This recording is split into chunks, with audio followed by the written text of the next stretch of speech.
Hi guys, good evening. Welcome back sa aking YouTube channel at katatapos ko lang ng aking shift, no? Katatapos lang ng biyahe natin, no? At ginabi na tayo ngayon. Ang oras ay alas 9:08. Yan, 9:08 na. So, magkano nga ba ang ating kinita ngayong araw, no? Papakita ko sa inyo guys, ayan.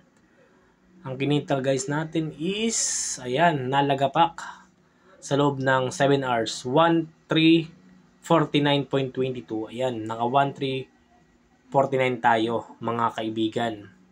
At magkano ba ang ating nakolekta? Ayan, tingnan natin nga sa wallet kung magkano ang ating nakolekta.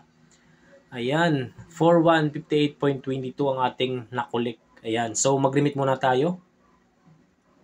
A few moments later. So yun guys, ipakita ko muna sa inyo kanina ang ganap. Ayan. At ito ay sa Uptown BGC. Ayan. Ang ganda guys ng fountain, no? Nabuga ng apoy. At ang kagandahan nga dito sa pagiging rider is nakakagala ka kahit saan. Dahil sa hawak mo ang oras mo, no? Kapag may nagalaan ka magandang view, ayan, makikita mo, nare-relax ka. Hindi puro biyahe, hindi puro stress. Hindi katulad ng nasa isang establishment ka lang, doon lang umiikot yung mundo mo. Dito, ayan, makakagala ka, makakapag-relax ka, makikita mo yung magagandang decoration at magaganda ring, syempre sa mata, maganda sa mata yan. At yun, enjoy lang tayo at subukan natin doon sa taas, no? Kung maganda ba tingnan ang paligid. Tara, let's go. Samahan nyo ako, akit ako sa taas para makita natin yung view.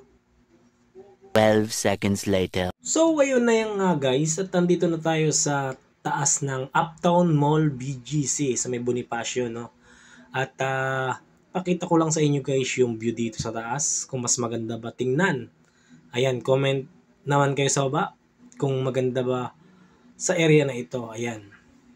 'Di ba ang ganda guys dito sa sa taas. Nakaka-relax. Ayan, nakikita mo yung mga sasakyan, nakita mo yung mga Christmas light decoration, ayan. Kahit na hindi Pasko ay Paskong Pasko dito. So yun may pick up nga pala ako dito, no. At habang ako nag-aantay ay tinitingnan ko ang magandang paligid nitong Uptown Mall dito sa BGC, ayan. At kung hindi ka pa nakasubscribe sa aking YouTube channel ay subscribe mo na ako. At kung may mga katanungan ka ay mag-comment ka lang sa baba para masagot natin yan. Ayan. Thank you sa panonood ninyo at hanggang sa muli. Good luck guys. At dito na muna tayo. Bye-bye.